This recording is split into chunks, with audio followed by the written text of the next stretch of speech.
Hello again. Welcome back. I want to finish this discussion of relativism by briefly looking at some criticisms of the theory, which hopefully will give you a better idea of how to assess the theory on your own. So, to start with, relativism does not help us get along that well. Reasons for this are as follows. Suppose I'm a subjectivist. Well, then I have no real way of resolving moral conflicts with other people. If someone were to steal something from me, theft would be right for the thief, but it would be wrong for me, the victim. The same thing with murder, the same thing with virtually any kind of action. And so it's easy to see that this doesn't seem like it's really getting at the heart of what we mean by moral conflict, because a person who has something stolen from them, as an example, clearly has some wrong done to him or her. And yet the subjectivist would say, no, that's just an opinion. It also seems to be just completely incoherent on a societal level. Even if the theory were true, how could a society actually function using this theory?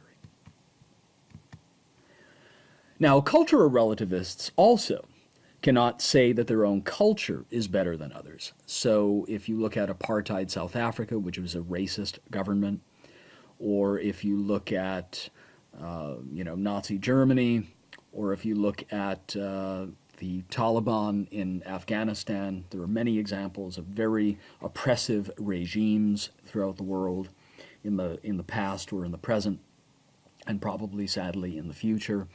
We can't really say, according to cultural relativism, that some societies are better than others. They're all kind of on the same footing.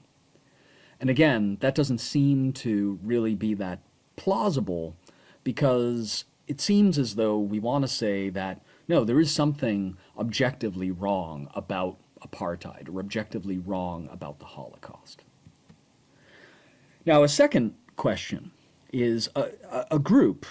So this applies really to group relativism that's based upon some kind of cultural inclusion, is itself not well defined. If you take the case of the United States, which is a very diverse country, there are many groups which could qualify as cultural groups. So could the KKK have its own sense of group morality? What about terrorist cells, right? It's easy to see that the more pluralized, the more diverse a society happens to be, the greater likelihood that you're going to find conflicts like this. So we could ask, does each of these have its own morality that's just as good as the other? And what if, in some cases, you're a person who's a member of different groups with opposing moralities? Is each correct then? So in a pluralistic society, you and I might be members of different groups. Your church might be one group. Your political membership might be one group. It's easy to see that in many cases there will be conflicts between these different groups, and yet cultural relativism doesn't really give us a way of adjudicating between those different claims, which is better or worse. The answer, according to the relativist, is it doesn't matter because they're all equally good or bad. Now this leads to this idea that there seems to be something very counterintuitive about saying that there's nothing we're disagreeing over.